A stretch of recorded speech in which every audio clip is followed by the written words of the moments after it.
So they said, okay, let us bring these two people together. I said, okay, whoever among the two of you, Esige and Aruan, whoever is able to bury his father among the two of you will become the Oba of Benin. So that will settle the matter. So let's not fight again. The fight is too much. The issues are too much. We cannot fight with a giant prince. You are both princes. So let us manage the situation. Like they said, okay. Then Aruan said, no problem. If you see that one, Aruan believed that he would be able to do that. So according to history and oral tradition, when the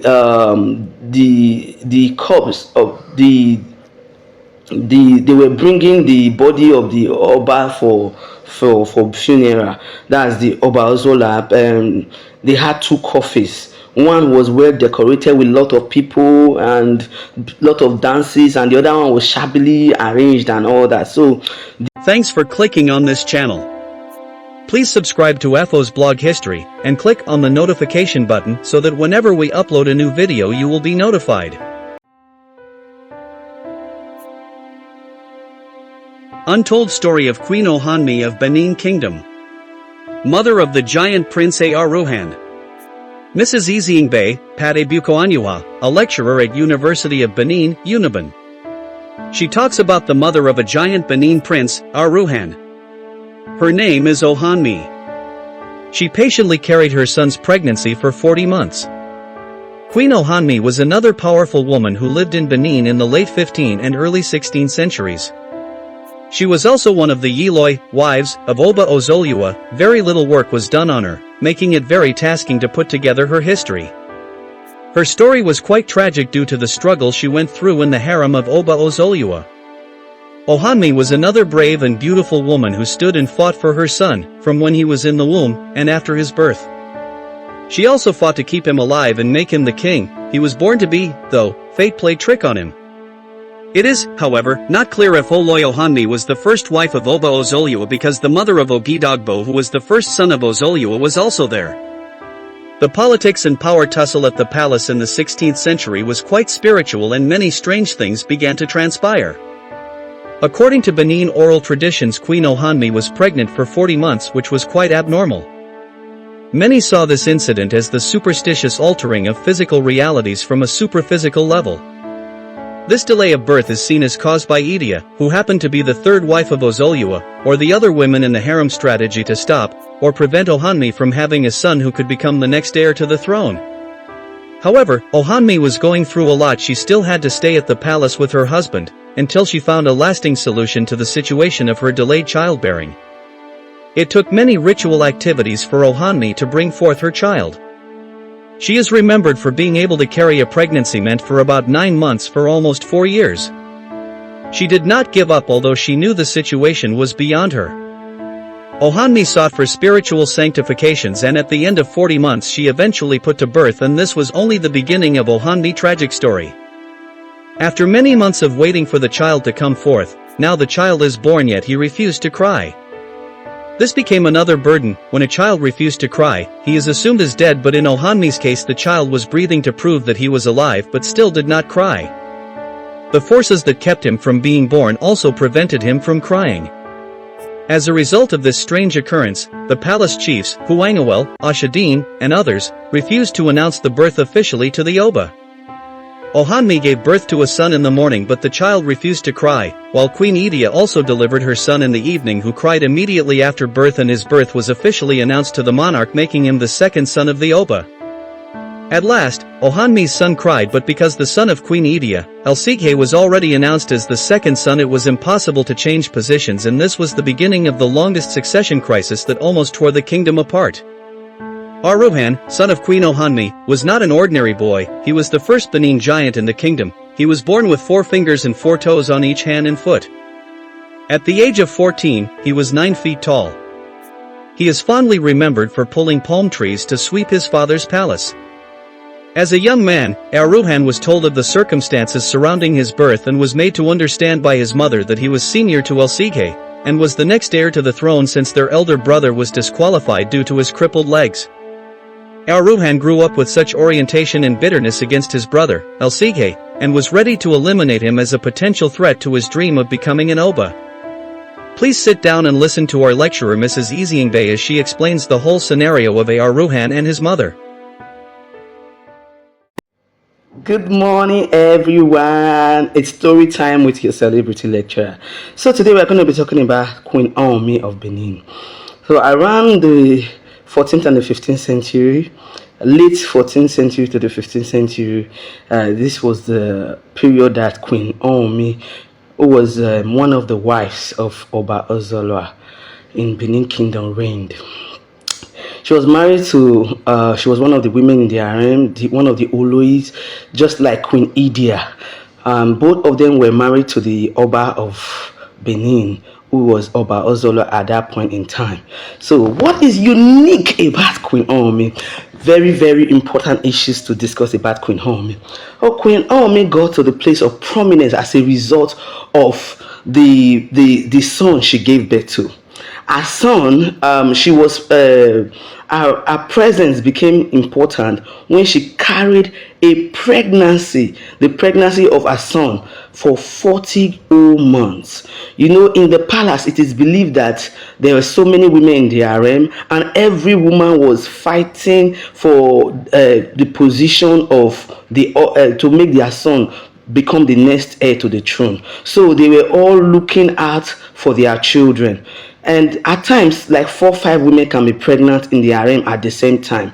So this was the case of Ohonmi. However, Ohonmi was pregnant and she did not put to bed for more than 40 months. Oral tradition and some historians posit that it could have been Queen Idia, who was one of the most powerful sorcerers in the entire kingdom, that have hindered her baby from coming forth, or other women in the harem. So we cannot ascertain that. Well, it is said that it was spiritual for her not to be able to deliver that child for 40 months, almost 4 years. She was pregnant with that child. So it took a whole lot of sacrifice. She had to make some sacrifice, appease the gods, before finally, after 40 months, she gave birth to her son, Prince Aruan of Benin Kingdom. That is the only giant prince that we have, and the first giant that we have in Benin Kingdom. But when Aruan was giving birth to, Aruan could not cry. He was giving birth to in the morning, and he didn't cry. And in the Benin tradition, if a child does not cry, no, even if he's breathing, it's regarded that the child is not yet alive. So it is only when the child cries that the child is regarded that, okay, now we have to celebrate and dance, we have a new son.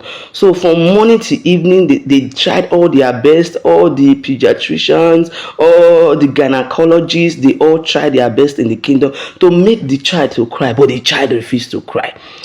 That same time that Ohonmi's son refused to cry, in the evening of that same day, Oba Esigi, Queen Idia also put to bed her own son, and that is Oba Esigi. And Oba Esigi cried immediately.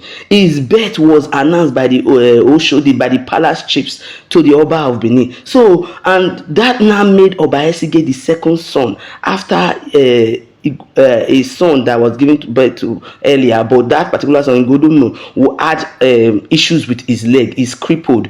So Oba Esigi now became the second son and the first son, who is now the heir to the throne, because the first original son is crippled. He cannot become the king because he's crippled. So the second son, Esigi, will now become the king.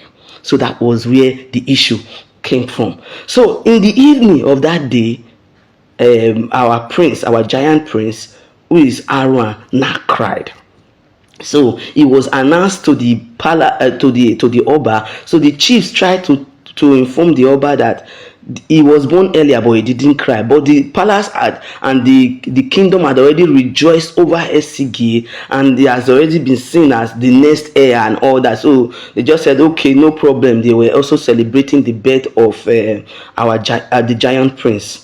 However, in the entire situation, the birth of the giant prince and Esigi at the same time led to the longest succession crisis that we ever had in Benin. If you read the history of Benin, you always have these different succession crises between princes in the palace. Not at times you have people from outside, but most times it's around between princes. Oh, this prince will say, I'm supposed to be the Oba, you don't say, so, but these two people became sworn enemies because their mothers were behind them. Idia was the mother of Esige. Ohonmi was the mother of Ohonmi was the mother of Aruan. And so as Aruan began to grow, he grew in stature. He was tall, powerful. They say at 14 he was already 10 feet, 9 feet tall. So I will drop my book on this below this video. If you are interested in having my book, Heroines in Pre-Colonial Benin, Their Lives and Transformation, you send me a message. Just put it down the message. I need the book. Everything is on my book. Everything about Queen Ohani, Queen Idia, all the heroines in Benin Kingdom, I wrote about them. So the issue with the two young men became sworn enemies. Ohonmi kept telling her son, Aruan, you are the first. You were giving birth to first before Esige. Not only that, you were in my womb for 40 months. If not that they heard me from having you earlier, you would have even been like 2 or 3 years older than him. So she kept telling her son that he is the heir to the throne and should never allow Esige to rule over him. And that was how their succession crisis started. So the Oba Ozola actually loved Aruan. Aruan was a great fighter. He helped his father to conquer so many kingdoms. If you read the history of Oba Ozola, you know he was a conqueror. Ozola the conqueror. Aruan was one of his commanders in his army. They would go to different places. Aruan was known for pulling up palm tree to sweep his father's compound. So you can understand how powerful, how big, in fact, you can understand the kind of person we are dealing with. Just imagine somebody that pulls off a palm tree to sweep his father's compound. This was what Aruan did for several years. So, but his father understood that Aruan had power but did not have the wisdom that would keep the kingdom together. That he also understood that if I release this kingdom to Aruan, something might happen. And what will happen? One of the things that will happen is that Aruan might collapse the kingdom because he doesn't have the wisdom to manage the kingdom. So he said, okay, for this succession crisis to die down, let him settle Aruan. He now settled Aruan with another dukedom inside Benin, a province of Benin, which is Udo, another very big and beautiful place. He said, okay, Aruan, you go and become the Enogi of Udo. This is what usually happens. The Oba of Benin, this is the one that appoints all Enigis to any dukedom. They are all his subject, his direct subject. So Aruan was there, but his mother kept telling me, Queen Ohani kept telling him that you will accept this one, but you will not stay here forever. Benin Kingdom, you are the Oba of Benin Kingdom, and you must fight for your throne. So while he was there, Aruan was patiently waiting for the demise of his father so that he would take over Benin. He had the power, he had the army, he had the prowess, but he had no wisdom. That's the only problem he had. So in this, his mother was behind him, preparing him spiritually, physically. Let me quickly say this: in Benin Kingdom, we believe that the spiritual controls the physical. So for somebody to regard you as powerful, you must first have spiritual powers. If you don't have spiritual powers, you are not regarded as powerful. So Aruan had spiritual protection from his mother. Esige also had spiritual protection from his mother, Idia. I'll talk about Idia some other time, but today our focus is on Ohonmi. So after the demise of the father, the real succession crisis came. It is regarded as Aruan and Esige's succession crisis is regarded as the longest succession crisis we ever had in Benin Kingdom. So the Uzamans understood that this war they will not be able to bear. So they said, okay, let us bring these two people together. I said, okay, whoever among the two of you, Esige and Aruan, whoever is able to bury his father among the two of you will become the Oba of Benin. So that will settle the matter. So let's not fight again. The fight is too much. The issues are too much. We cannot fight with a giant prince. You are both princes. So let us manage the situation. Like they said, okay. Then Aruan said, no problem. If you see that one, Aruan believed that he would be able to do that. So according to history and oral tradition, when the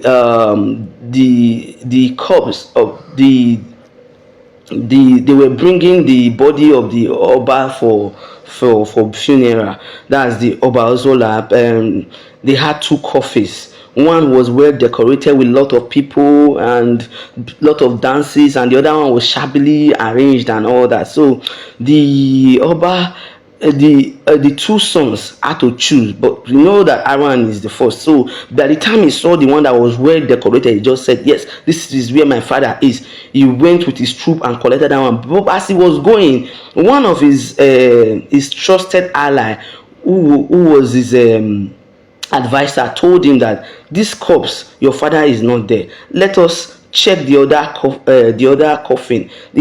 I'm not sure it's in this one because it is well decorated. I'm sure they wanted to use this one to trick you. And I said, no, my father can never be in that low life traditional dance and all that. He cannot be in that place. He cannot. He's a king. Do you know what it is to be the king? He will be in this well decorated with a lot of people dancing and following it. So he grabbed that one. He got to Udo, celebrated. It was about to open the coffin and found out that actually it was stones and rubbish that was in that coffin. So that he was angry, he was bitter that he has been tricked by Benin. He said, okay, he was going to deal with them and all that. So at that point, he realized that for him to be able to deal with Sige, and he will have to undo the mom, who was a sorceress, powerful woman, Idia, a powerful sorceress. In fact, she was the backbone of her son. So what he did was he went to another village, Iyehoro village, where a particular woman who was known to be one of the most powerful sorcerers in the entire kingdom cooked him, prepared him for the battle with Queen Idia and her son Esige. So after preparation and all that, he started attacking the Benin kingdom, trying to make sure he gets back the throne.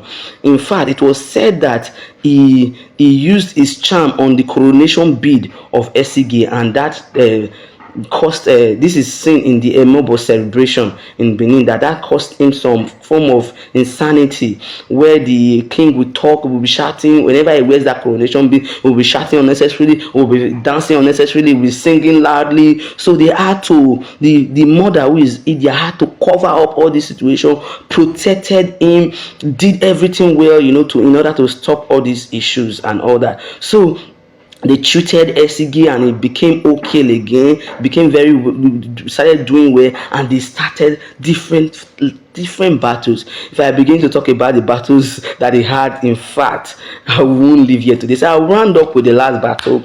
At the last battle between Esige and Aruan actually lost his son.